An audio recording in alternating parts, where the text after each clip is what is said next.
Ahí está, ahí empezó a grabarse. Bueno, siendo las 11:06 vamos a empezar. Este, déjeme presentar ahora.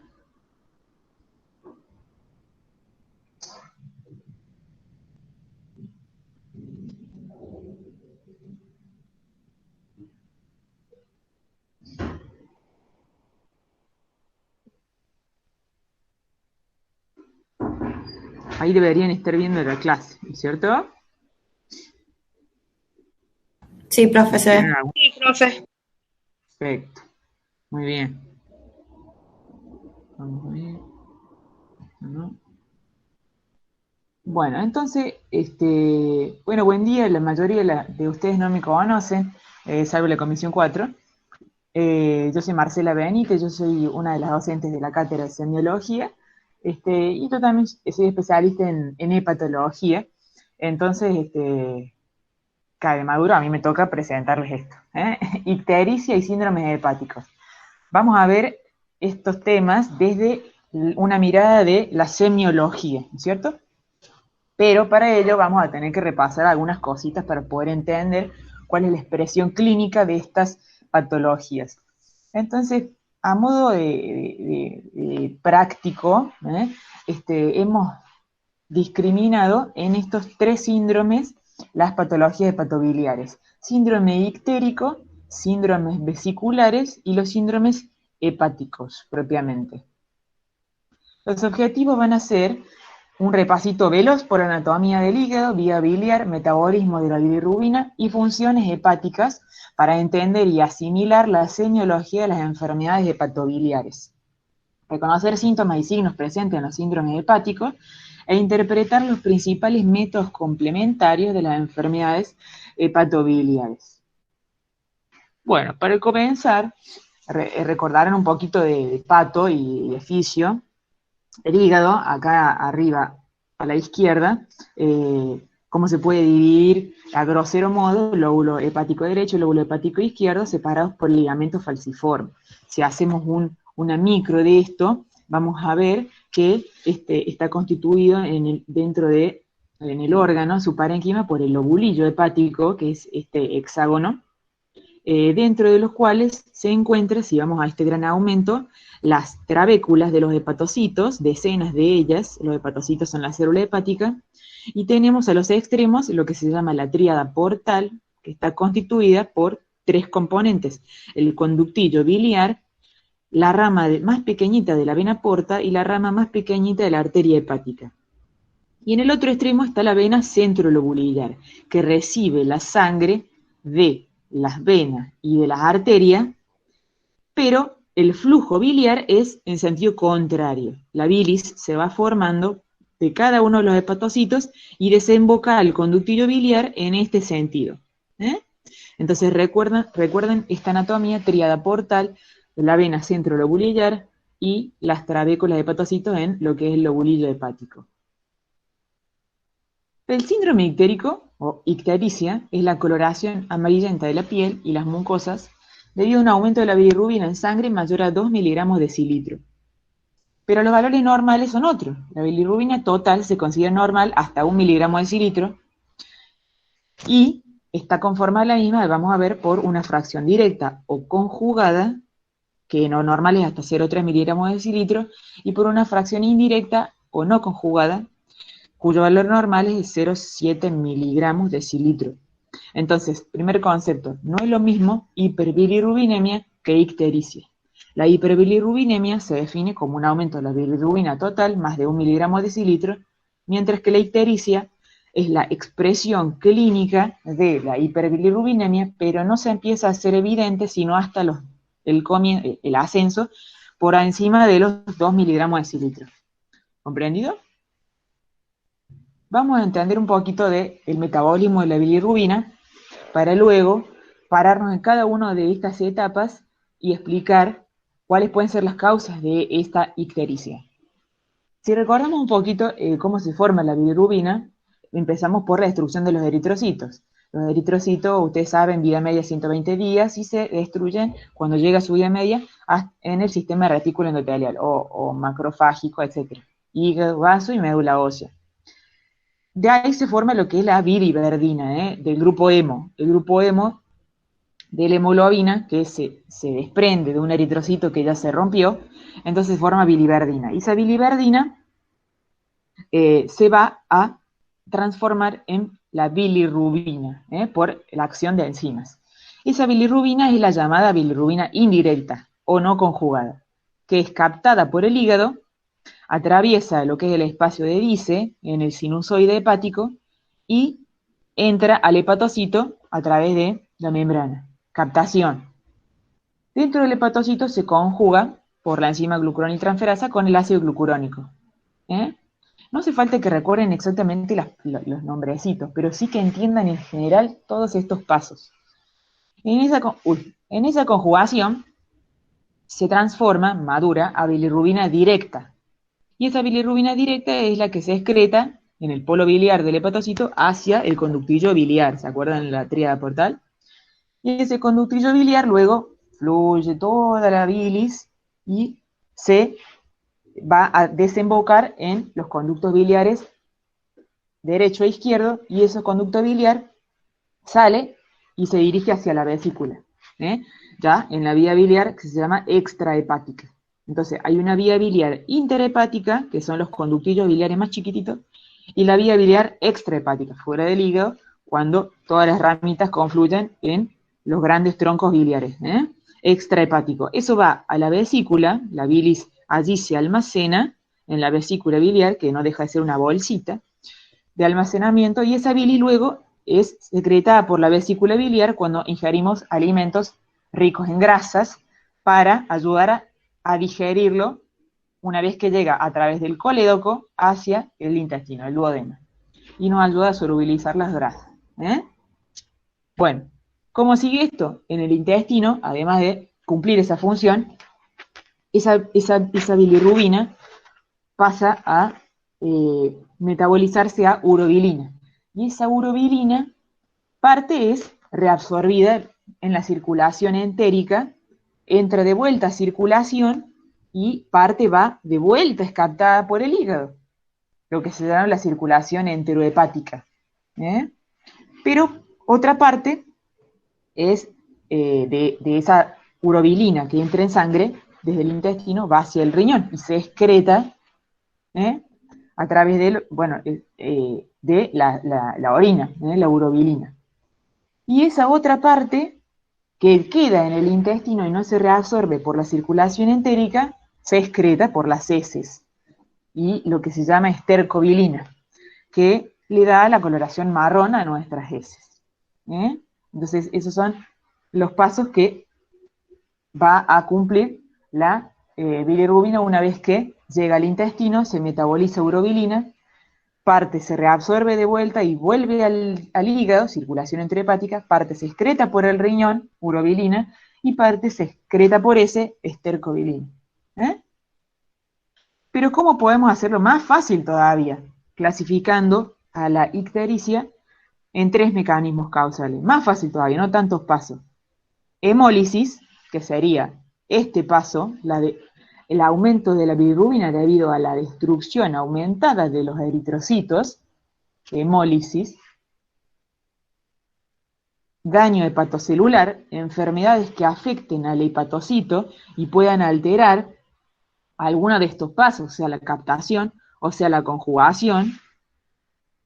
Y obstrucción, o llamada colestasis, que puede ser intrahepática dentro de los conductillos biliares, que sean ellos los que se enfermen y por eso se obstruyan, se inflamen y causen una alteración en el flujo de la bilis que origina ictericia, o obstrucción extrahepática, que es la más frecuente, la patología del árbol biliar extrahepático asociada a los cálculos de la vesícula. Entonces, mecanismos de ictericia, eso. Ahora, va a depender de qué tipo de ictericia y qué tipo de bilirrubina, sea directa o indirecta, conjugada o no conjugada, sea la que aumente, dependiendo del mecanismo que se produzca. Porque en la hemólisis, como ustedes ven, va a aumentar la bilirrubina indirecta, más que nada, ¿Por qué? Porque esa es la que aumenta por la destrucción aumentada de los eritrocitos. Mientras que, si hay una alteración en el hepatocito, depende si es en la captación, va a aumentar la bilirrubina indirecta, porque no entra. Si es en la conjugación, va a haber quizá un aumento de ambas, tanto de la directa como de la indirecta. Si es en la excreción, a partir de acá en adelante, ya va, si hay una alteración, ya va a haber un aumento predominantemente de la bilirrubina directa, porque ya se formó en el hepatocito, ya se conjugó. La ictericia, lo principal que ustedes pueden, donde la pueden ubicar, es decir, con pocos valores de hiperbilirrubinemia entre 2 y 3, lo principal que se tiñe es la esclerótica. La esclerótica, ¿ven? Acá. Y el velo del paladar. Bueno, acá no tengo un paladar, pero ustedes le hacen abrir la boca al paciente y ahí van a notar el tinte amarillento. Cuando ya la bilirrubina asciende un poquito más, es mucho más franco el tinte ictérico de la piel. Vean el abdomen, vean el dorso del paciente, siempre traten de comparar las coloraciones de la piel, sea ictericia o sea una cianosis, o sea una hemocromatosis con tinte amarronado, con su palma. Así es más objetivo todavía, fíjense. Si nosotros vemos sin la palma acá del médico, capaz que decimos un poquito amarillito, pero no, fíjense que es franco la diferencia.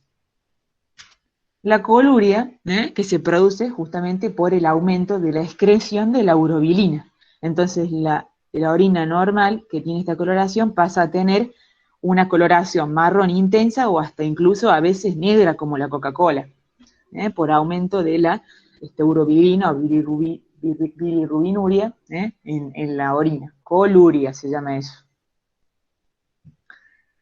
Y también podemos tener hipocolia o acolia, porque si hay obstrucción de la bilirrubina directa, fundamentalmente, esa bilirrubina no llega al intestino. Entonces, las heces no se tiñen de marrón. Entonces, dependiendo del grado de obstrucción, va a ser la palidez de las heces. Bueno, ictericia, entonces, hemolítica, hepatocelular u obstructiva.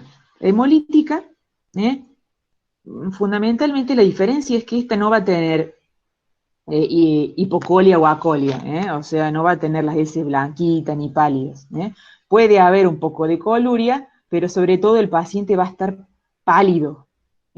¿Por qué? Porque si es hemolítica, además de tener hiperbilirrubinemia, predominio de la indirecta por la hemólisis, va a tener anemia. Entonces este paciente puede estar incluso más pálido que amarillo. Entonces por eso amarillo pálido. Hepatocelular, si la causa es dentro del hepatocito, va a estar ictérico, va a haber coluria y va a haber hipocolia. Y si la causa es obstructiva, puede ser intra o extrahepática, va a estar ictérico, va a haber no solamente coluria, sino también prurito. El prurito es porque al haber obstrucción de la bilis, los ácidos biliares que están dentro de la bilis son absorbidos por circulación y van y se depositan en la piel, y eso origina mucha picazón. Entonces el paciente puede manifestar picazón en el cuerpo, y a su vez, si es mucha la picazón, como en las enfermedades obstructivas de la vía biliar crónicas, puede tener lesiones. Yo he visto pacientes con las camisetas teñidas de sangre por tantas lesiones de rascado, pacientes que no pueden dormir por el prurito, sobre todo en las enfermedades crónicas obstructivas, pero no tanto en las agudas, y acolia o hipocolia, sobre todo en las obstructivas.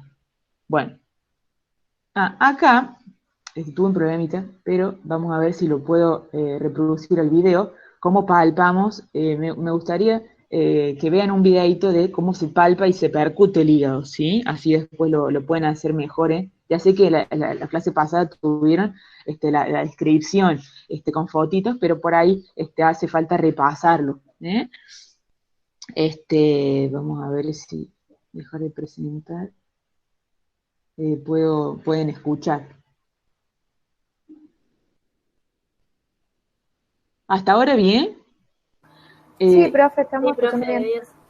Si tienen alguna duda, ya se empezó a reproducir. Si tienen alguna duda para que no se les pase, porque después, yo me olvidé lo que quería preguntar, vayan poniéndolo en el chat, porque como son tantos, vayan poniendo en el chat y capaz que una duda de uno sea la de otro, o y no se lo planteo, así que a ver si puedo una pestaña.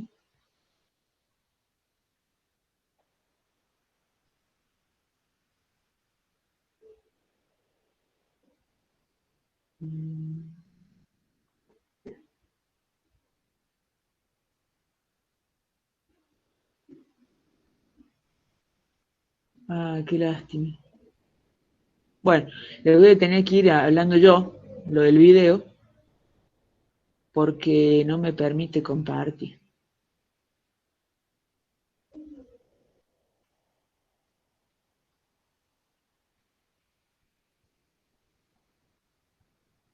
Profe, una duda. Sí. Si pudiera repetir de vuelta el mecanismo por el cual se produce hipercolia o hipocolia. Perfecto, cuando hay obstrucción de la circulación de la bilis, entonces la bilis no va a llegar correctamente hacia el intestino, porque está obstruido los conductos. Esa obstrucción causa principalmente un aumento de la bilirrubina directa, que es la que tiñe las heces de marrón. Entonces, si hay una obstrucción, esa bilirrubina directa no llega al intestino, o llega un poquito, depende el calibre de la obstrucción, y al no llegar, esa bilirrubina que en el intestino se transforma en urobilinógeno, ese urobilinógeno no se transforma después en estercobilinógeno, y ese estercobilinógeno no va a llegar a las heces, por lo tanto, las S no van a salir teñidas de marrón, sino pálidas. ¿Se entendió? Sí, profe. Bueno, a ver, ¿ustedes están viendo ahí un abdomen? Sí, profe. Sí. Perfecto. Díganme si pueden... a ver, lo voy a poner en silencio. Díganme si ven el video. Por lo menos. Sí, se ve. Sí se ve, ¿no? Bueno, entonces yo voy a ir hablando lo que hice en el video y ustedes lo van bien.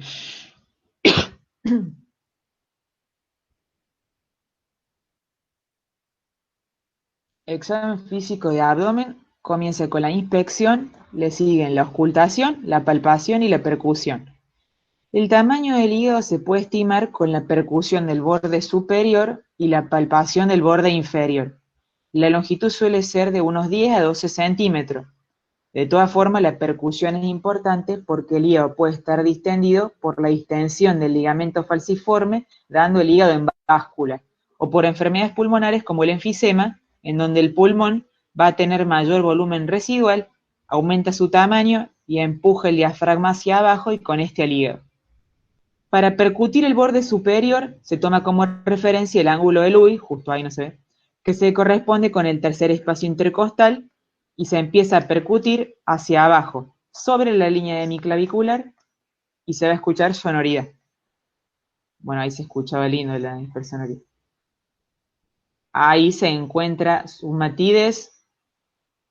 Si el paciente respira hondo, pasa a ser sonoro nuevamente, se sigue percutiendo y se encuentra la matidez hepática a esa altura aproximadamente. Para la palpación del hígado, vamos a comenzar desde la fosa ilíaca derecha y se va ascendiendo por la línea hemiclavicular. Es un órgano que tiene movilidad respiratoria, va a descender durante la inspiración y va a ascender en expiración. Hay varias maniobras para palpar el hígado, como ya habrán escuchado. En la maniobra de mano en cuchara se flexionan los dedos y se palpa con el borde cubital. Es importante palpar con los dedos y no con la palma, porque esa región tiene menos sensibilidad. Se comienza a palpar desde la fosa ilíaca derecha, siguiendo la relación inspiración-expiración. Cuando el paciente inspira, deja la mano quieta, intentando enganchar el hígado, en el caso de que sea palpable, ¿no? Cuando el paciente expira, avanzo y profundizo. Y ahí puedo llegar a palpar el borde del hígado y poder caracterizarlo. Se considera normal encontrarlo a 2 centímetros por debajo del reborde costal, aunque también es frecuente no llegar a palparlo. Otra maniobra es la palpación con manos opuestas. Se usa la mano izquierda como punto de apoyo y la derecha es la que palpa. mano izquierda por debajo de la parrilla costal y el paciente descansa sobre ella. La mano derecha, que es la que palpa, asciende de manera vertical siguiendo la línea hemiclavicular y la relación inspiración-expiración. Una tercera maniobra, a ver, vamos a, porque ahí se me cortó. Vamos a ver el otro. Profe, ¿cómo es lo de la relación inspiración-expiración? ¿Se palpa cuando el paciente inspira? Bueno, eso de la relación inspiración-expiración no es indispensable, chicos, ¿saben? Es lo ideal, pero no es lo indispensable, ¿eh? No hay problema si no lo hacen. Estaría buenísimo que lo puedan aprender porque es la forma correcta verdaderamente de palpar un hígado. Cuando el paciente inspira, el hígado desciende. Entonces, en ese caso, detenemos la mano Claro, ahí para lo sentiríamos enganchar. más abajo. Claro, vos tenés Sí, que ya quedarte entendí. quietita porque ahí el hígado se va a mover y puede llegar a tu mano. Entonces, cuando inspira, detenés la mano y profundizás. Cuando expira, avanzas, porque ahí sube el hígado. Vos tenés que acordarte Bien. que el hígado baja y sube con la inspiración y la expiración. A ver si encuentro. La tercera que quería hacer, que les quería mostrar, que era la de las manos yuxtapuestas.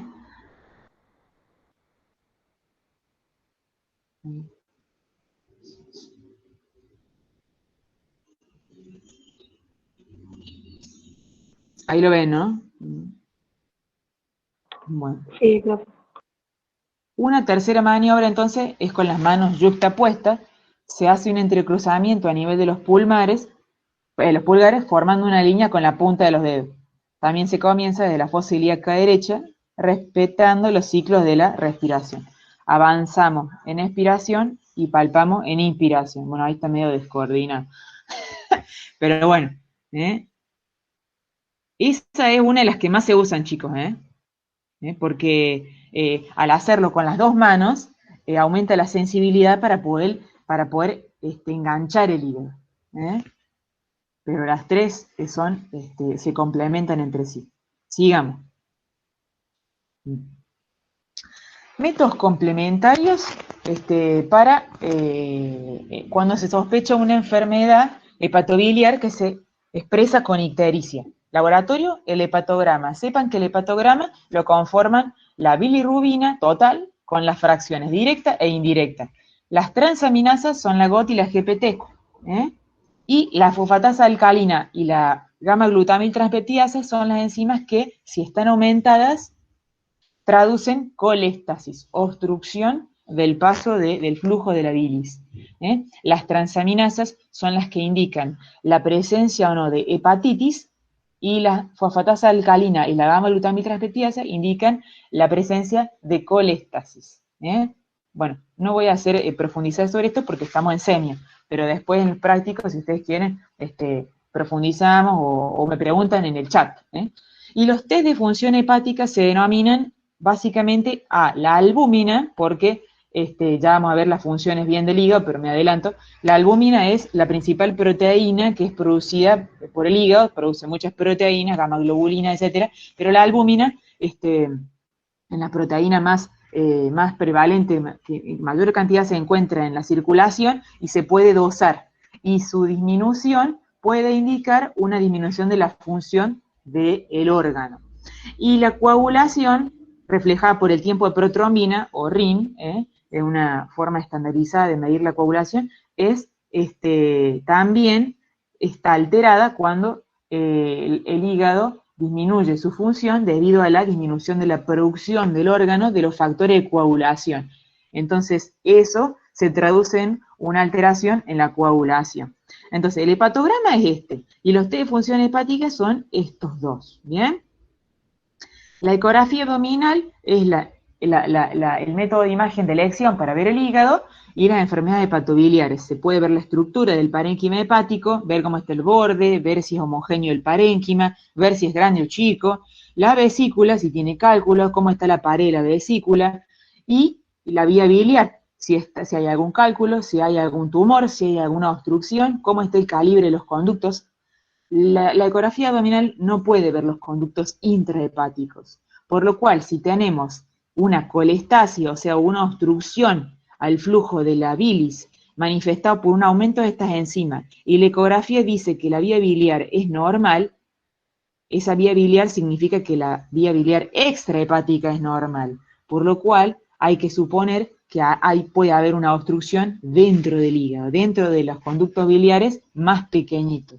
Bueno, por ahí me profundizo un poquito, pero es para que vayan razonando.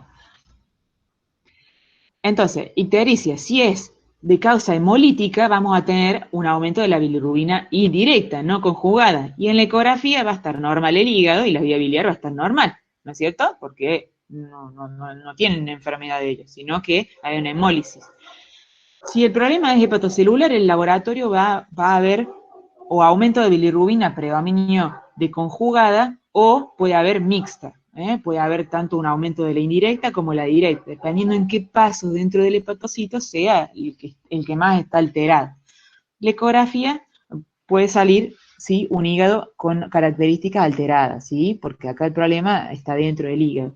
Las causas más comunes de ictericia de tipo hepatocelular son las hepatitis virales. Y la obstructiva, la ictericia de causa obstructiva, en el laboratorio vamos a tener un aumento de la bilirrubina, predominio conjugada, o sea, directa, con aumento de fosfatasa alcalina y gamma-glutamina transpeptidasa. Pueden estar un poquito o no aumentadas las transaminasas, pero sobre todo esto es lo que más está aumentado, porque hay obstrucción de la bilis, colestasis, y la ecografía va a demostrar una vía biliar alterada. La patología más frecuente que produce una ictericia de causa obstructiva es la patología de cálculos de la vesícula, litiasis biliar, que ya vamos a ver. Ahora, justo. Síndromes vesiculares. Los síndromes vesiculares, bueno, la vesícula ya les expliqué, es una bolsita que almacena la bilis que se produce en el hígado y luego la excreta cuando ingerimos alimentos para que digiera en el intestino. La litiasis biliar tiene tres formas de clasificarse, de acuerdo a la semiología. Puede ser asintomática si los cálculos están solo en la vesícula, porque si están en la vesícula no producen ningún síntoma. Es como si están en una bolsita, se mueven, pero mientras no salgan de la vesícula, los calculitos no producen ninguna molestia ni ninguna expresión clínica. Eso a veces se detecta por una ecografía que se le pide al paciente y, se ve un calculito, y la paciente nunca refirió ninguna molestia de ese tipo. Pero cuando ya salen de la vesícula, dependiendo en dónde se enclave ese cálculo de todo el árbol biliar, dependiendo en dónde, es la clínica que va a dar. Y ahí están la otra forma de manifestarse de una litiasis biliar. Dijimos asintomática cuando está en la vesícula. Y la otra es del cólico biliar. El cólico biliar es cuando el cálculo se enclava en esta porción, se llama colédoco.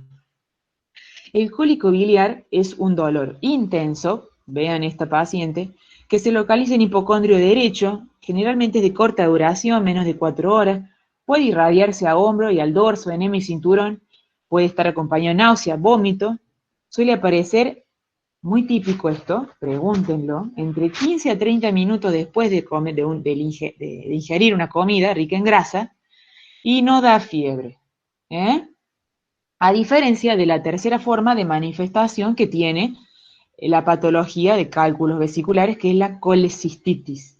La colecistitis es cuando el calculito no llega acá, pero se enclava acá. ¿Ven?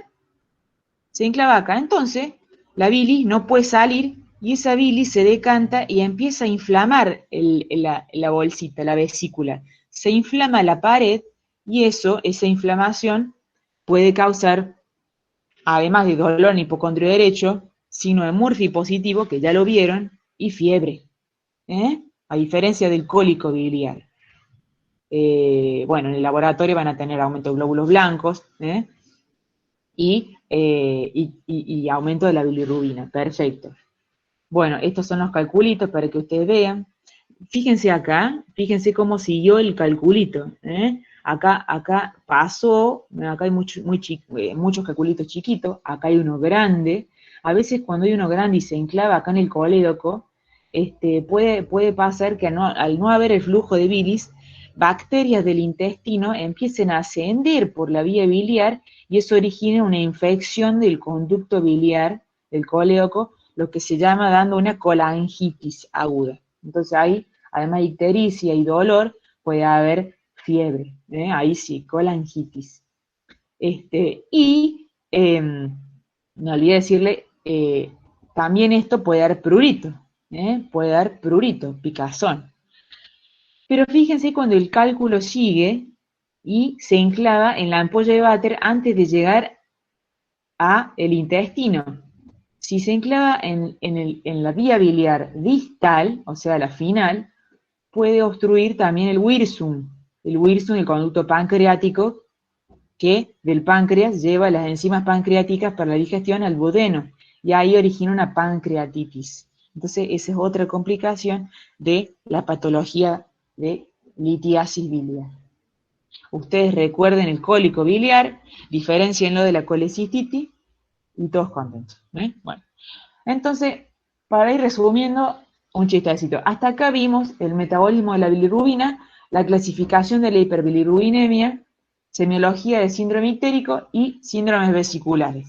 Entonces la vesícula no sirve para otra cosa que para almacenar la bilis. Por eso es que los pacientes que se les saca la vesícula, porque ese es el tratamiento de los pacientes que forman cálculos y en los cuales se producen estas patologías, es sacar la vesícula y puede vivir sin vesícula. Bueno, síndrome hepático, la parte más complicada de hoy. Entramos al hígado propiamente y podemos clasificarlo con objetivo de estudiar la semiología en dos grandes grupos, la hepatitis aguda y la cirrosis e hipertensión portal. Bueno, vayan haciendo preguntas en el chat, no sé si están haciendo. Empecemos a repasar un poquito las funciones del hígado para poder entender después toda la semiología que provoca una cirrosis y una hipertensión portal. El hígado es productor de albúmina, como dijimos, y otras proteínas, gamma-globulina, lipoproteínas, etc.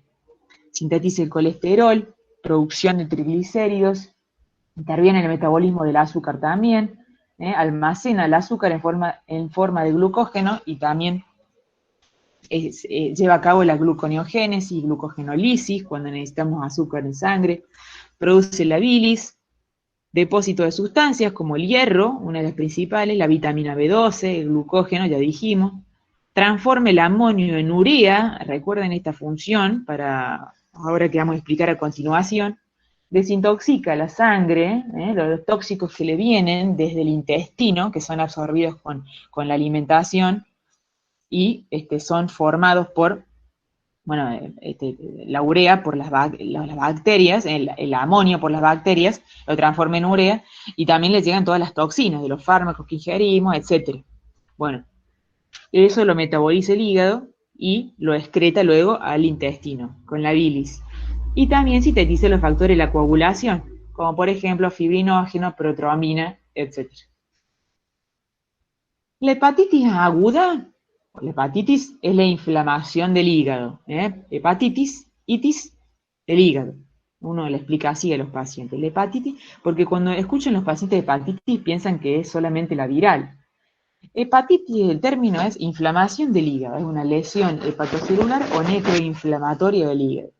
Y se puede clasificar a grandes rasgos en dos, aguda o crónica, dependiendo de cuánto dure. Si es aguda, dura menos de 6 meses. Y si es crónica, es cuando ya pasa los 6 meses de duración. Nosotros aquí vamos a ver hepatitis aguda. La hepatitis aguda a su vez se puede clasificar de acuerdo a la gravedad y a la envergadura de esa inflamación en 3. La hepatitis aguda, esa inflamación, se define fundamentalmente de forma bioquímica.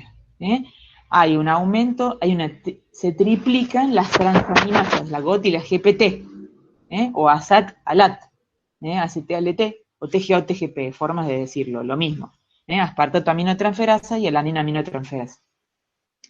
A veces la hepatitis aguda es leve, entonces puede ser asintomática y detectarse por un pedido de laboratorio de rutina, ¿eh? Entonces vemos ahí que se triplican las enzimas y, uy, tiene una hepatitis, ¿eh? Perfecto.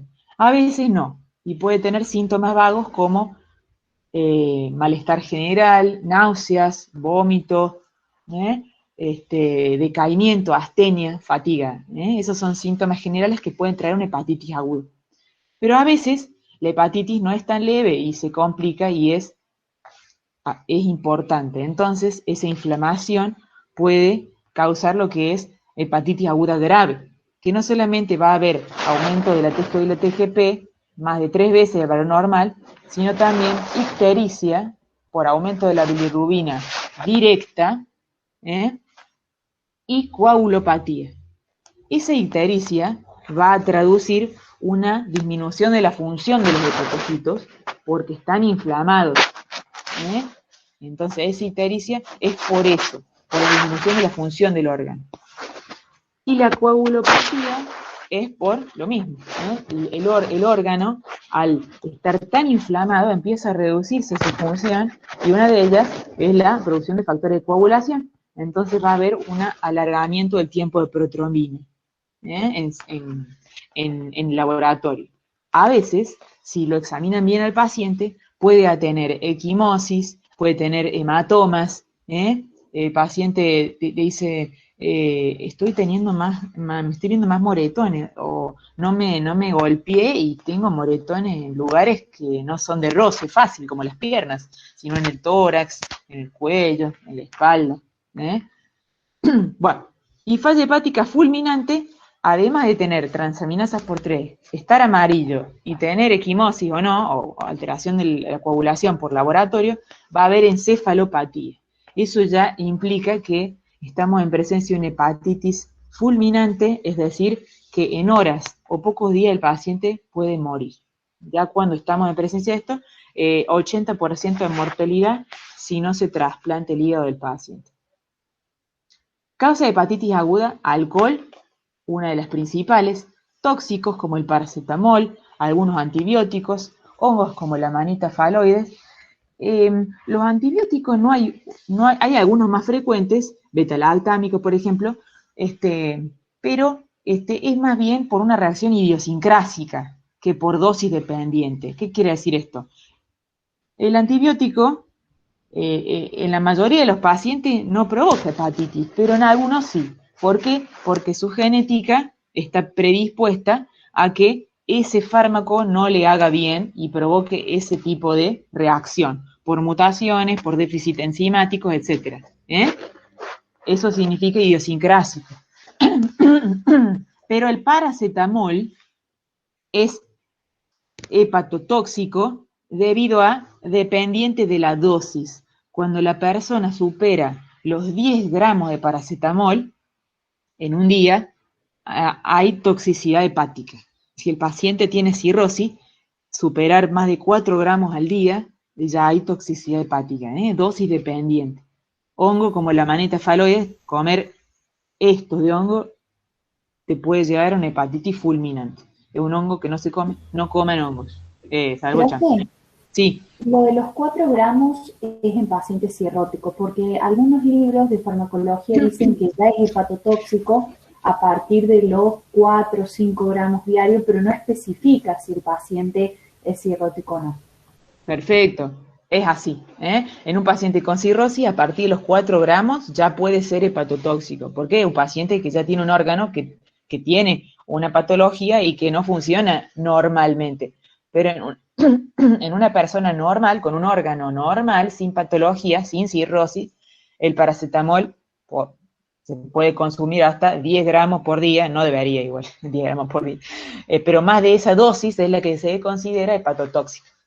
Bueno. Claro, tiene mucha relación porque uno en un día, o sea, toma 4, o sea, si hacemos cada 8 horas, es muy fácil llegar a los 4 gramos de paracetamol. Claro, no, estarías rayando la dosis hipotóxica, no, pero eso es para los cirróticos. Habitualmente los hepatólogos le decimos a los pacientes con cirrosis, si tienen dolor, el paracetamol es una excelente droga para los cirróticos si tienen dolor, porque no produce otras complicaciones que sí lo hacen el ibuprofeno o el diclofenac. Pero para no extenderme, ese es el concepto. Al paciente cirrótico se le dice, pero no tome más de 3 comprimidos de 1 gramo, ¿viste? Para que no llegue a los 4. Bueno, hepatitis viral es otra causa de hepatitis aguda. Puede ser el virus hepatotropo o no. O sea, hepatotropo es lo que tienen trofismo por el hígado, A, B, C, D, E. O no, o virus que, además del hígado, puedan dañar a algunos otros órganos, como el citomegalovirus o el Epstein-Barr. Entonces también son causas de hepatitis aguda. Esteatohepatitis no alcohólica es el hígado graso, chicos. Ese es el término científico. Esteatohepatitis no alcohólica.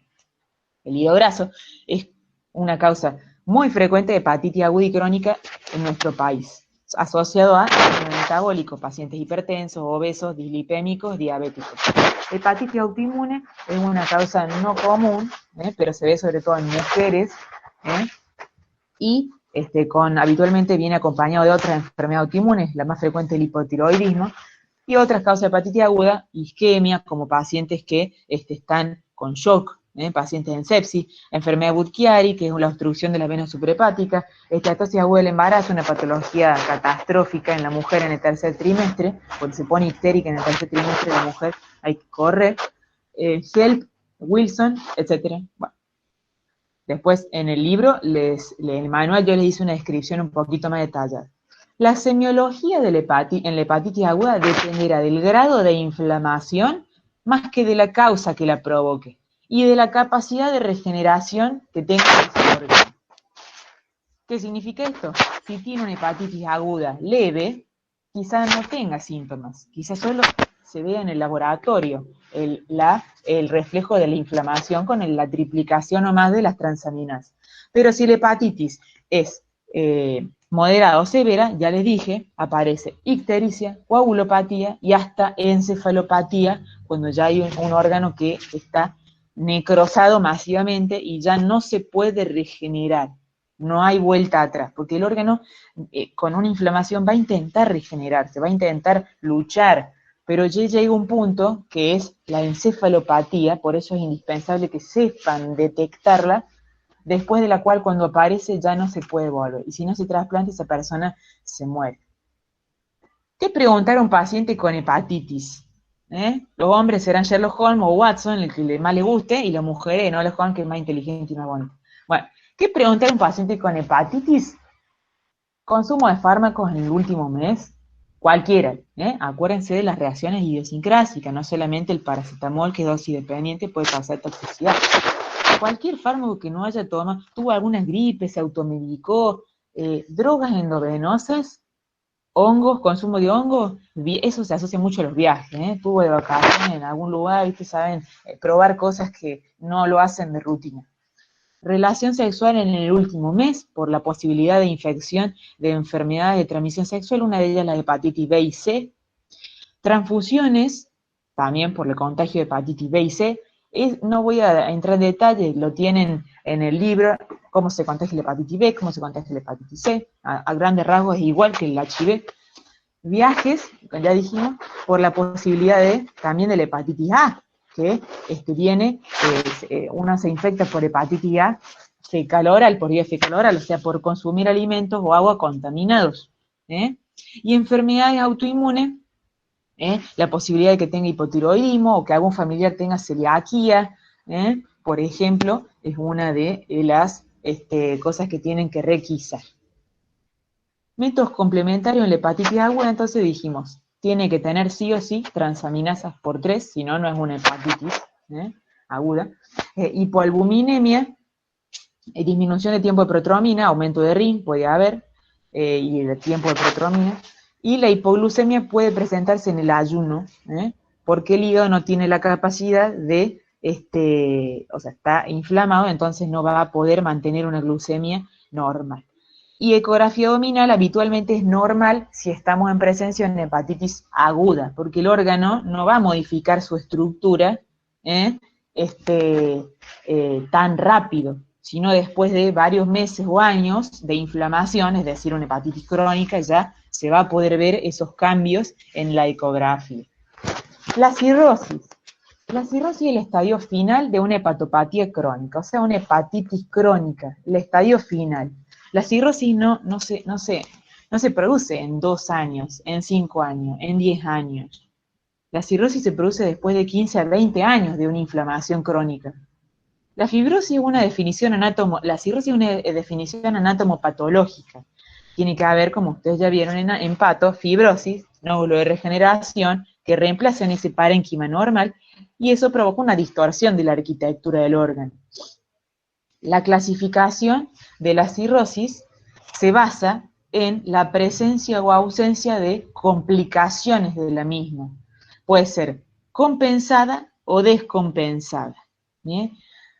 Entonces, ¿cómo se conoce? O sea, a ver, ¿cuáles pueden ser las posibilidades de detectar una cirrosis en cuanto a la clínica? Cuando la cirrosis es compensada, habitualmente el paciente no llega al diagnóstico, porque ese paciente no tiene clínica evidente, no va a consultar, porque se siente bien, no se siente mal. El paciente con cirrosis, hasta que no altera las funciones del órgano o aparece hipertensión portal, que ya vamos a ver, está compensado, a pesar de estar cirrótico, está compensado. Eso quiere decir que clínicamente no está evidente. Entonces, a veces hay pacientes que no consultan y no se detectan. Lo más probable es que ustedes diagnostiquen cuando los pacientes obviamente consultan y ya va a estar en una etapa de descompensación, es decir, ya va a haber un órgano que no puede volver atrás, no se puede regenerar y empieza a manifestarse clínicamente en lo que ahora vamos a ver. El score de Child-Pugh es un score pronóstico, predice en un paciente con cirrosis la supervivencia que tiene. Es un score que se los puse en el manual, que se basa en 5 parámetros, 2 clínicos, que son la presencia y severidad de la ascitis, y la presencia y severidad de encefalopatía hepática, y tres criterios bioquímicos, la albúmina, la bilirrubina y la coagulación, el tiempo de protrombina o RIN. En base a eso, el score va a ser A, B o C. El C es el de peor pronóstico de paciente que se muere en 2 años o menos, habitualmente en menos tiempo, 6 meses. El paciente con Child-A puede, muchos años de vida le pueden quedar por delante. Entonces, imprescindible si ustedes ven un paciente con cirrosis, además de hacer el diagnóstico, estratificar el riesgo de sobrevida que tiene, porque no es lo mismo un paciente Child-A que un paciente con score Child-C. Las causas de cirrosis son las mismas causas que las de hepatitis crónica, y ahí va. No todas las causas de hepatitis aguda pueden dar hepatitis crónica. Las en rojo son las más frecuentes y les diría que más del 90% de las causas de cirrosis en nuestro país y en el mundo occidental. Alcohólica, hepatitis virales, C principalmente. La B es más frecuente en Oriente, en los pacientes orientales, en China. Y la esteatohepatitis no alcohólica, el hígado graso, es una de las más frecuentes y que está aumentando, que diríamos que ya casi es bueno, con esto de la pandemia no hay mucha estadística, pero está compitiendo mucho con la alcohólica en nuestro país por el primer puesto. Pacientes. ¿Por qué? Porque hay más pacientes gordos, hay más pacientes diabéticos, hay más pacientes hipertensos, hay más pacientes con síndrome metabólico. Entonces, un paciente con síndrome metabólico, el 80% más tiene hígado graso. Bueno, y ese hígado graso, a los 20 años, puede tener cirrosis. Y las otras causas son menos frecuentes, pero se ve, sobre todo la hepatitis autoinmune en mujeres y las otras causas también. La hipertensión portal, chicos, es la madre de toda la semiología en el paciente cirrótico. Si ustedes entienden lo que es la hipertensión portal, van a entender lo que es una encefalopatía, van a entender lo que es una ascitis, van a entender lo que es un hiperesplenismo. Entonces tienen que entender lo que es hipertensión portal, porque es la madre de la semiología en la cirrosis. La hipertensión portal es el aumento de la presión en el territorio de la vena porta, de la circular, ¿ves? En la flechita. Esta es la vena porta, se crea por la confluencia de los flujos venosos de la mesentérica superior e inferior, que trae la circulación del intestino, y la vena esplénica, que trae la circulación del vaso. Y después tiene unas ramitas gastroesofágicas. Vena porta es la principal fuente de nutrientes y de todo, toxinas y de todo, a el hígado, más que de la arteria hepática. Acuérdense, el hígado se diferencia de los otros órganos, que su nutrición fundamentalmente es venosa, no es arterial. Entonces la vena porta es el vaso más importante del hígado. Bueno, la hipertensión portal es un síndrome clínico que se define hemodinámicamente. ¿Por qué? Porque para que se encuentre presente tiene que haber un gradiente de presión portal mayor a 5 milímetros de mercurio. ¿Cómo se calcula ese gradiente? Haciendo un cateterismo. Se mide, se ingresa un catéter por la yugular, se pasa por vena cava, llega a la suprahepática y se enclava, y se mide la presión enclavada y la presión libre, o sea, inflando y desinflando un balón. Y esa diferencia de presiones, la presión que se encuentra en la vena cava y la presión que se mide en forma anterógrada por la vena porta, esa diferencia tiene que ser superior a 5 milímetros de mercurio, que hasta lo normal es ese valor. Por encima es hipertensión portal. Eso significa que hay un aumento de presión en este territorio. ¿Por qué se produce la hipertensión portal?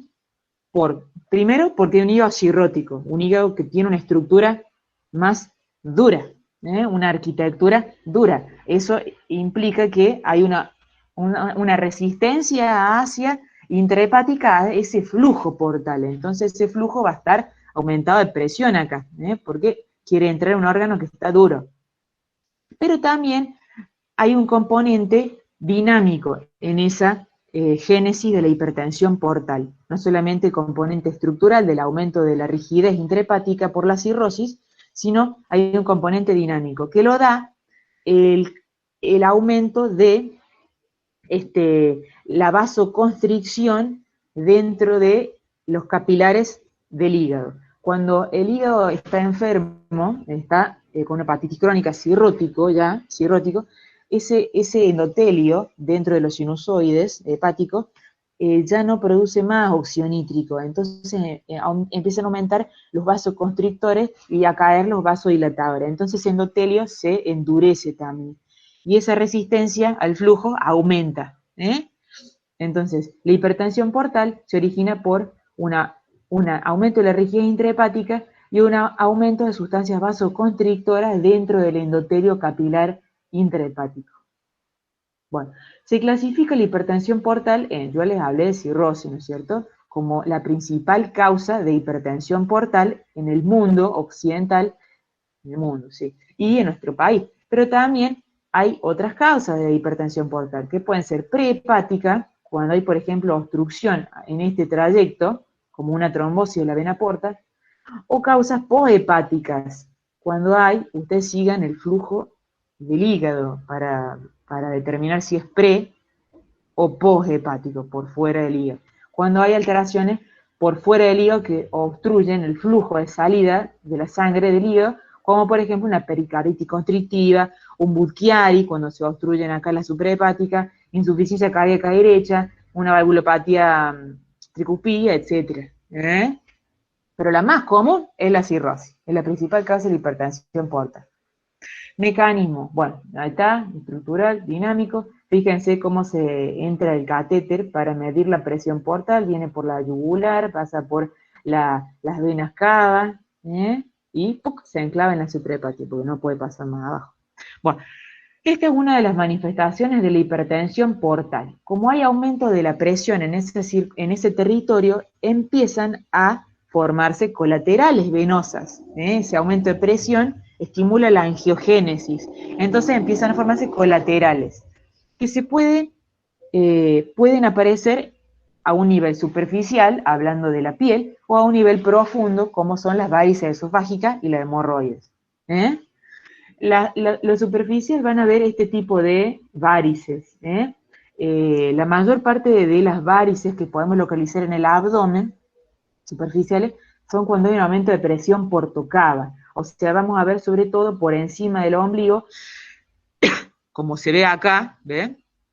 Este tipo de varices. O a veces vemos las cabezas de medusa, que es sencillamente la acumulación de varices periumbilicales por ese aumento de presión en la vena umbilical, y a veces se abomba esas colaterales, dando como un aspecto de cabeza de medusa.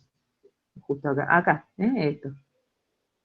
Y las varices esofágicas pueden estar en diferentes grados, leve, o sea, chica, moderada, o mediana, o severa, grandes, pequeña, mediana o grande. Si son pequeñas o medianas, no vamos a poder diagnosticarle de otra forma que pidiéndole una endoscopía, como esto, Pero si son grandes y se rompen, ahí, chao, se pueden manifestar con melena o hematemesis, y esa es la forma de diagnosticar. A veces el paciente se diagnostica así, se expresa, viene con melena o hematemesis a la guardia, y esa es el signo que a nosotros nos hace estudiar al paciente y encontramos un paciente que tiene cirrosis, hipertensión portal, varices esofágicas. ¿Por qué la varices esofágica? Porque acuérdense que las venas gastroesofágicas son una confluente de la vena porta. Entonces, cuando aumenta la presión en la vena porta, se traduce en forma retrógrada y empiezan a aumentar de calibre esas venas. Normalmente no se ve en la vena del esófago, pero cuando hay hipertensión portal, miren cómo se ven en la endoscopía y fíjense el chicotazo que está pegando esto. Bueno, no sé si me salté. No. Síndrome ascítico hematoso, otra forma de manifestación. ¿Cómo estamos de ahora? Bueno, unos minutos más y termino. Otra es la forma de manifestación de la hipertensión portal en un paciente con cirrosis. Se produce por, primero, el síntoma con el que se presenta el paciente es, esto es lo más común de ver, chicos, cómo se presenta un paciente con cirrosis. Vengo al consultorio porque tengo aumentada la panza, tengo la panza hinchada. Y eso desde hace cuánto lo tiene. Y hace más o menos un mes que vengo notando que la panza se me hincha. Es el principal motivo de consulta de un paciente con cirrosis. Y bueno, y después descubrimos con las maniobras semiológicas, todo, hacemos, recabamos en la anamnesis factores de riesgo, tiene hepatitis C, tiene hígado graso, es alcoholista, Recuerden los gramos de alcohol, más de 30 gramos de alcohol en el hombre, más de 20 gramos de alcohol en la mujer, con consumo crónico de esa cantidad de gramos por día, puede llevar a una cirrosis, en el libro lo tienen, repásenlo. Y esta es la ascitis, es la manifestación más común de la hipertensión portal. ¿Por qué se produce la ascitis? Bueno, por varios mecanismos. Es edema, chicos, es edema, o sea, ustedes ya saben los mecanismos del edema. Pero la ascitis fundamentalmente es por aumento de la presión hidrostática a nivel de la circulación esplácnica, de la circulación portal. Y además se le suma la hipoalbuminemia si estamos en presencia de un cirrótico que ya está avanzado, está desnutrido y tiene hipoalbuminemia, además por la falla del órgano y por la desnutrición. Entonces el edema también se puede agregar por disminución de la presión oncótica, pero fundamentalmente por la presión hidrostática. Entonces el paciente se presenta con esta pancita, la ascitis es la acumulación de líquido en la cavidad peritoneal que empieza desde abajo hacia arriba, también es gravitacional como el edema en miembros inferiores, de abajo hacia arriba. La ascitis puede ser leve. La ascitis leve no se manifiesta clínicamente, no lo podemos, por más que hagamos excelentemente las maniobras, no las vamos a poder detectar. Puede ser moderada, cuando ya hay más de 2 litros, 3 litros, ahí sí la podemos detectar con las maniobras, o severa como este caso, que es la ascitis a tensión, que bueno, ya es objetivo completamente con el examen físico y ya está. No pasa la prueba de la mirada. El 90% de los pacientes que se presentan con ascitis también tienen edema de miembros inferiores, por eso lo puse. El edema de miembros inferiores es por el aumento de presión hidrostática, principalmente. Entonces, recuerden eso, y por eso es que no se llama solo ascitis, sino se llama síndrome ascítico edematoso. Bueno, signos de la ascitis, entonces la matidez percutoria de concavidad superior, ustedes van percutiendo desde el epigastrio hacia la periferia. Tiqui, tiqui, tiqui, tiqui, tiqui, siguen todo esto y van a ver que va a presentar matidez por debajo de la línea B. Ya cuando hay tensión, quizá hasta arriba, pero la ascitis va subiendo así. Entonces, la matidez que se detecta por la percusión del líquido en la cavidad peritoneal que no tendría que haber. Tendría que haber sonoridad. Bueno, y cuando ustedes lo ponen de costado al paciente, esa matidez va ese líquido va a desplazarse hacia abajo, zona de declive. Entonces esa matidez va a modificarse y la sonoridad va a estar arriba y la matidez va a estar por debajo. Hay veces en que la asitis es crónica, en un paciente que ya está punzado varias veces, o ha tenido infecciones de ese líquido, y se puede tabicar, se producen unos tabiques fibrosos adentro, cicatrices, y no se desplaza la asitis. En esos casos la asitis puede no ser desplazable, pero habitualmente sí lo es. La onda asítica es otra forma, ya creo que ya lo habrán visto en la clase pasada, esa es la forma de hacerlo, es una palpación, el paciente, esta mano está fija y se hace presión para que la asitis no se desplace, contenerla, y con esta mano le hacemos unos golpecitos y podemos percibir la onda que se genera por el desplazamiento del líquido. La esplenomegalia es el aumento del tamaño del vaso. Ustedes saben que el vaso normal es hasta 12 centímetros de polo a polo, y cuando el vaso aumenta de tamaño se denomina esplenomegalia. Las causas de esplenomegalia, repásenlas, son un montón, y esta es una de ellas, la hipertensión portal. Es una de las causas vasculares de esplenomegalia, la hipertensión portal. La esplenomegalia se evidencia por la palpación en el abdomen y por la percusión. Ya han repasado en la clase pasada cómo se palpa el vaso, cómo se percute. El vaso no debería ser palpado ni percutido.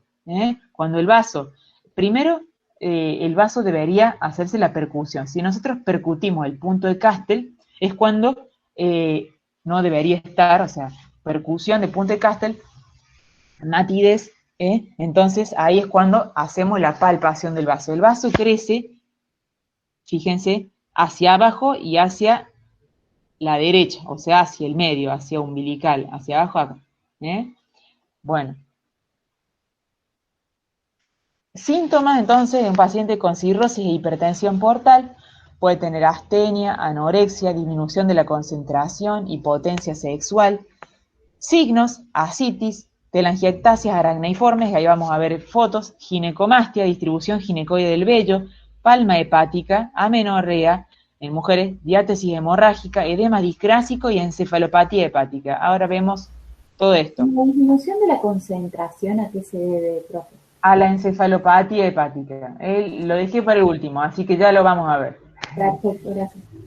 Las telangiectasias aracneiformes son estas, ¿ven? Es un capilar que se engorda y crea como colaterales pequeñitas. Esto es milimétrico, chicos, como mucho 1 o 2 centímetros de grande, pero habitualmente son milimétricos, son chiquititos.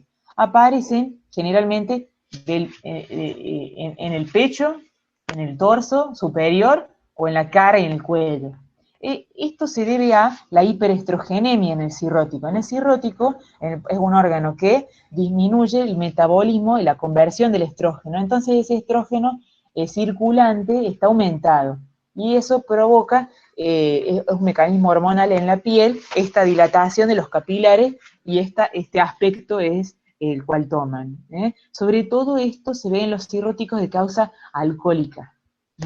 40% de los cirróticos alcohólicos tienen estos spiders. Búsquenlos, porque por ahí no es tan evidente y ven un poquito. Acuérdense que no es patognomónico de la cirrosis. Hay otras causas de spider, anticonceptivos, tirotoxicosis, otras causas, O sea, no piensen que ustedes se ven un spider, uy, me voy a hacer el hígado. No, patognomónico, recuerden, patognomónico significa que es específico de una patología. Ninguno de estos signos en la cirrosis son patognomónicos de cirrosis. Pueden ser explicados por otras causas, pero si ustedes ven muchos, lo más probable es que tengan cirrosis. Ginecomastia y distribución ginecoide del vello es por lo mismo, es por la disminución del metabolismo del estrógeno, hiperestrogenemia circulante, y provoca esta alteración que sobre todo es evidente en los hombres, ¿no? Y la distribución ginecoide del vello, a los hombres se les empieza a caer el vello. Hay algunos hombres que son muy velludos y notan esa diferencia, más que los otros, ¿no? Palma hepática, por lo mismo, hiperestrogenemia circulante.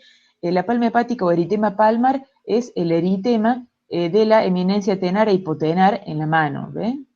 ¿Ven la manito esta? También no es patognomónico de la cirrosis, pero se ve mucho y sobre todo en los alcoholistas lo mismo. No, acá no es tan evidente. Esto es una mano normal, pero esto, ahí sí. Diástasis hemorrágica, hematomas o equimosis pueden ser la manifestación. Vean que esto debe haber sido un golpecito sonso, pero fíjense lo que ocasiona. Alteraciones que se provocan por la disminución de la producción de factores de coagulación en el paciente con cirrosis. Es mucho más complejo de lo que yo les estoy diciendo. Hay un desbalance completo entre factores de coagulación y factores anticoagulantes. Pero bueno, para un resumen, esto es lo que ustedes tienen que retener. Otras formas de, otras manifestaciones, acá tiene ginecomastia, ¿ven? Bueno, fíjense esta cirugía de revascularización cardíaca. Este paciente tiene un bypass, además, ¿no? Bueno, vean que no hay vello, no hay vello.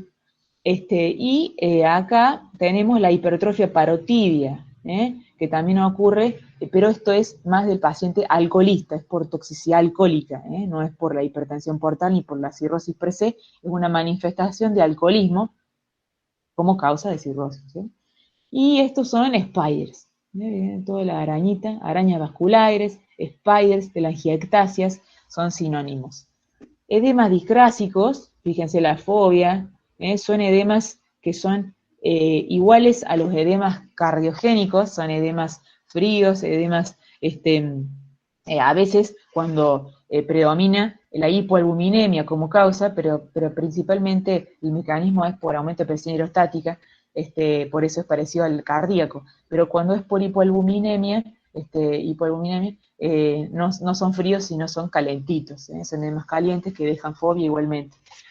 También son gravitacionales. Esto aumenta, sobre todo, en pacientes cirróticos con hipertensión portal Child C, o sea, los más graves, porque además de la presión hidrostática aumentada y la hipoalbuminemia, se suma la retención renal de sodio de agua que el organismo trata de hacer como compensación de ese tercer espacio que se origina. Como ese tercer espacio se origina y ahí cae mucha volemia, entonces los receptores de volemia se activan y uno de los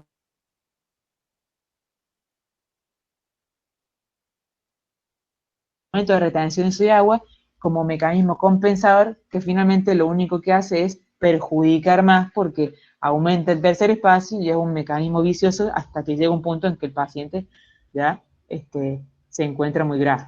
Encefalopatía hepática creo que es una de las últimas cositas, entonces que me preguntó recién su compañera. Característica de la insuficiencia hepática severa causada por enfermedad hepática aguda o crónica grave. Yo no se lo mencioné como causa como manifestación en la hepatitis aguda fulminante, ¿se acuerdan? Bueno, el mecanismo de formación de la encefalopatía hepática es diferente en la hepatitis aguda fulminante a la que se origina en el paciente con cirrosis. En la primera instancia es por disminución de la función del órgano, en la hepatitis aguda fulminante. Al haber una necrosis del órgano,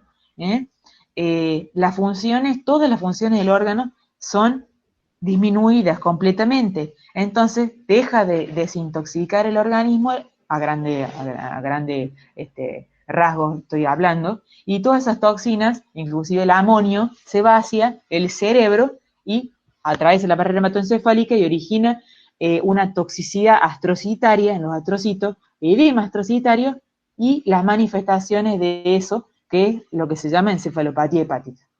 Pero acá, en el paciente con cirrosis, tiene que haber hipertensión portal para que se manifieste recién la encefalopatía hepática. Por eso les dije, la hipertensión portal en el cirrótico es la madre de toda la semiología, inclusive la encefalopatía hepática. La hipertensión portal origina que se originen colaterales, ¿se acuerdan? Como les dije, bueno, aumenta la presión síganme porque si se pierden, después no lo van a entender. Aumenta la presión a nivel de la porta, se crean colaterales y la sangre deja de ir hacia el hígado.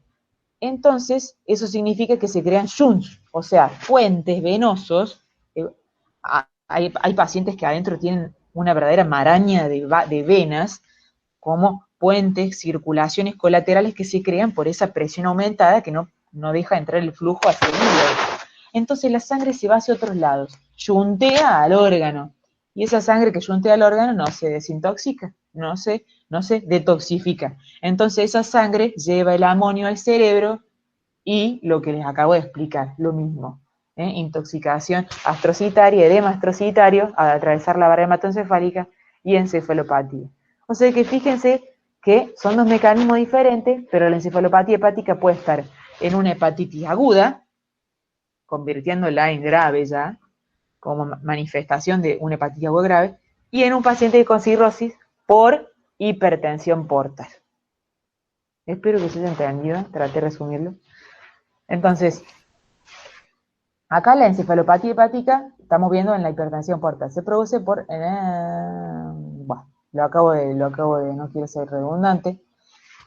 ¿Cómo se manifiesta la encefalopatía hepática? En diferentes grados. Empieza, no empieza por el grado 4, empieza por el grado 1, y puede aumentar, de acuerdo a si es agudo. Si es aguda la hepatitis, puede aumentar grado 1, 2, 3, 4 en horas, pero si es crónica, por hipertensión portal, esto puede demorar meses en pasar de un grado a otro, chicos, ¿sí? El paciente no suele consultar sino hasta el grado 2, salvo que sea un paciente que tenga un trabajo, una destreza muy importante, como un piloto o un auto, o una persona que conduzca, o una persona que sea ingeniero, empieza a notar alteraciones en su concentración, empieza a notar confusiones, alteraciones en su memoria, tiene más sueño de día, insomnio de noche. Esas son manifestaciones, síntomas de encefalopatía grado 1. Cuando ya pasa a encefalopatía grado 2, es cuando aparece asterixis. Para que ustedes, hay mucha manifestación, ¿no? Pero es para que ustedes, yo les doy la posta para que diferencien un grado de otro. Cuando ya hay asterixis o flapping, ahí vamos a ver lo que significa eso, ya es grado 2. El grado 1 principalmente es cuando hay cambio del ritmo sueño-vigilia y en la concentración. Cambio en el estado de ánimo, el paciente puede estar más irritable, se queja generalmente la pareja. Y grado 2, hay conductas inapropiadas, como por ejemplo puede ir a orinar a la pieza en vez de ir al baño, desorientación, puede haber depresión. Y hay asterixis. ¿Cómo es la asterixis? Bueno, vamos a pasar un videito para que vean. Ya vamos terminando, no se desesperen, falta un poquito.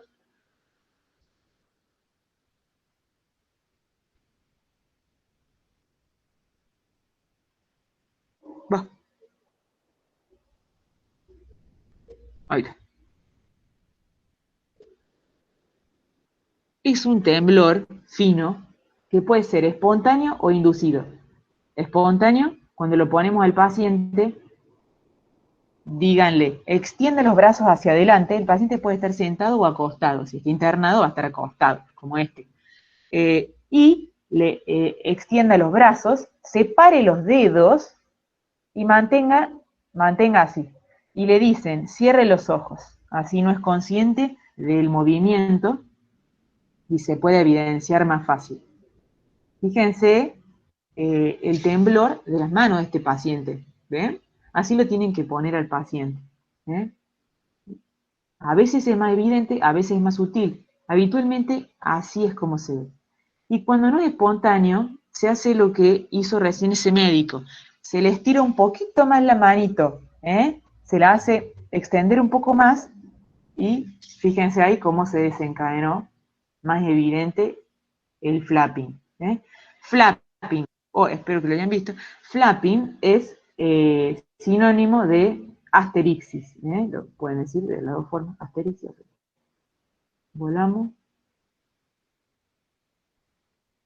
Grado 2 también puede presentar disgrafia, si ustedes lo hacen escribir, van a notar el cambio, o el paciente si es arquitecto le va a decir, no estoy pudiendo escribir bien, y a mí me ha tocado pacientes así, con ese grado de.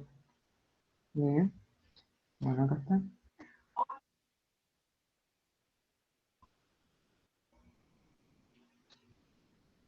¿Qué es eso?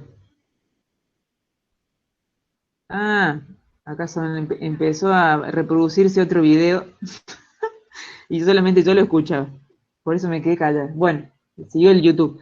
Grado 3 y grado 4, ya vamos terminando. Grado 3 ya va a haber, además de asterixis, puede haber confusión, amnesia, agitación psicomotriz. Ya este es un verdadero síndrome confusional. Habla ininteligible. En nuestro examen físico podemos notar hiporreflexia, clonus, rigidez muscular, nistagmus, estupor, y ya el grado 4 es un paciente que ya entra en coma y con postura de descerebración. El paciente, grado 3 a grado 4, un paciente con criterio de intubación y encontrar, poder tratarlo con los fármacos correspondientes. Métodos complementarios que se piden a un paciente con cirrosis e hipertensión portal, rápidamente. Acuérdense la pancitopenia que puede haber por el hiperesplenismo. No se confundan. Una cosa es esplenomegalia, la otra cosa es hiperesplenismo. Esplenomegalia, aumento del tamaño del vaso. Hiperesplenismo, aumento de la función del vaso. El vaso, al aumentarse de tamaño, provoca destrucción de los elementos formes de la sangre que pasan por las pulpas. Entonces, puede provocar, lo más frecuente es las plaquetas que disminuyen porque son los elementos más frágiles, entonces trombocitopenia. Y secundariamente puede haber leucopenia o anemia, a veces están los tres. Hipoalbuminemia, por disminución de la función de albúmina, un paciente con cirrosis, disminución del tiempo de protrombina, lo mismo, puede haber hipoglucemia en ayuno. Cuando el paciente tiene ascitis, que es la forma, yo les dije, más común de presentación de la cirrosis, debe hacerse una paracéntesis, sobre todo si es la primera vez que el paciente se presenta. Ascitis de reciente comienzo debe punzarse. La paracéntesis es el método de diagnóstico de la ascitis. Se debe calcular el GASA a través del físico-químico. Se debe determinar la cantidad de albúmina que hay en la ascitis y se hace la diferencia con la albúmina que hay en el suero del paciente. Entonces, una resta entre la albúmina del suero menos la albúmina de la ascitis. Y esta resta, si da mayor a 1.1 o más, significa que el paciente tiene hipertensión portal.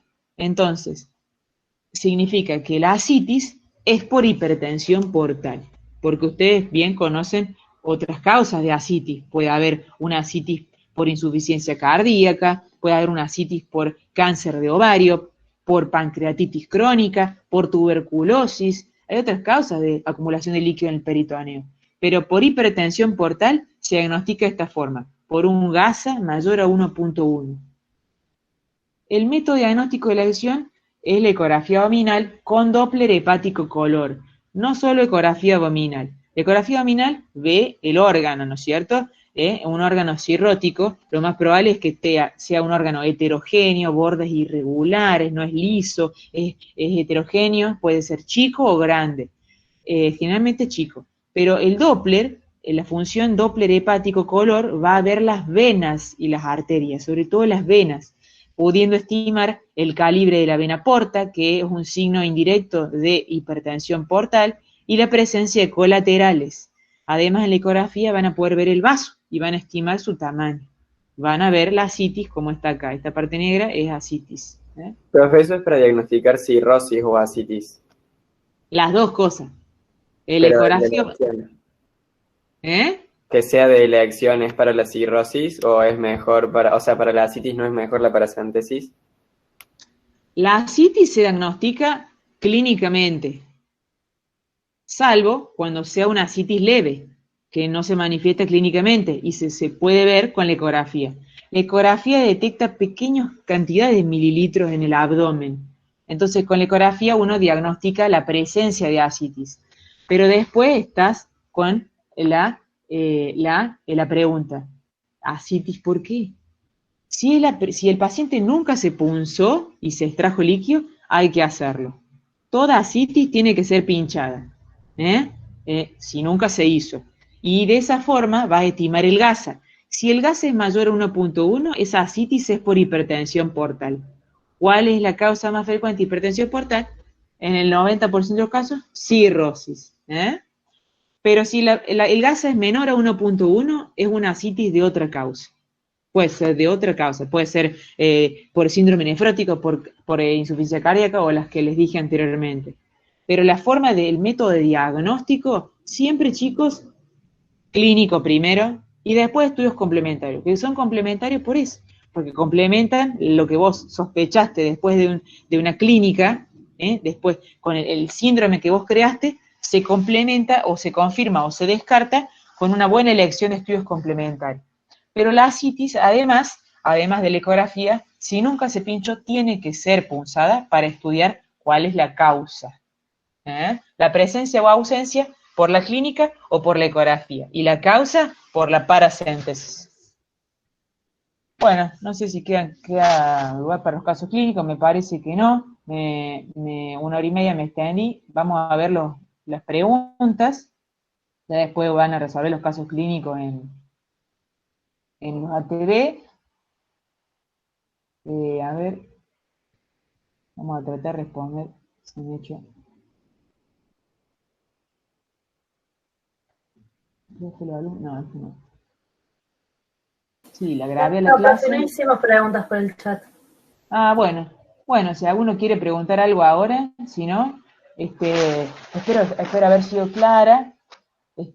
Tienen que acordarse toda la semiología del síndrome de hipertensión portal, que es lo que le va a dar la semiología a la cirrosis. Acuérdense que si un paciente está compensado, no tiene hipertensión portal, no tiene manifestaciones, es un paciente que vive más de 12 años. Pero si es un paciente que ya tiene hipertensión portal y manifestaciones de la misma, sangrado varicial, ascitis, encefalopatía, y los otros que les mencioné, que ya tiene una sobrevida de 2 años ese paciente. Entonces, tienen que saber diferenciar eso, compensada o cirrosis descompensada. ¿Qué child tiene? Child C, child A, también depende de la sobrevida. Está todo en el manual eso, ¿Por qué se producen los spiders? ¿Por qué se produce el hiperesplenismo? ¿Por qué se produce la ascitis? ¿Por qué se produce la encefalopatía? ¿Qué grado de encefalopatía hay? ¿Cuál es la maniobra para detectar asterixis? ¿Cómo se manifiesta? ¿Por qué se produce la encefalopatía en la hepatitis aguda grave fulminante? ¿Y por qué se produce en la cirrosis? Por hipertensión portal. Todas esas cosas tienen que manejarlas bien. La ictericia puede ser no solamente por obstrucción, por un cálculo, sino puede ser por enfermedad hepatocelular, puede ser por hemólisis. ¿Cuál es la bilirrubina que va a aumentar, la directa o la indirecta? ¿Por qué se produce la coluria? ¿Por qué se produce la hipocolia o acolia? ¿Por qué se produce el prurito? Eso quería preguntar, profe, en la ictericia hemolítica, ¿hay coluria? En la ictericia hemolítica puede haber un poquito de coluria, pero la coluria fundamentalmente la da el aumento de la bilirrubina directa. Entonces, no vas a tener coluria casi, te diría, porque aumenta la bilirrubina indirecta en la hemolítica. La coluria está presente fundamentalmente en la ictericia hepatocelular y en la obstructiva. Obstructiva, la mayor parte. Bueno, ¿algo más? Ya se están yendo, así que, bueno, me despido, y espero haberles sido útil.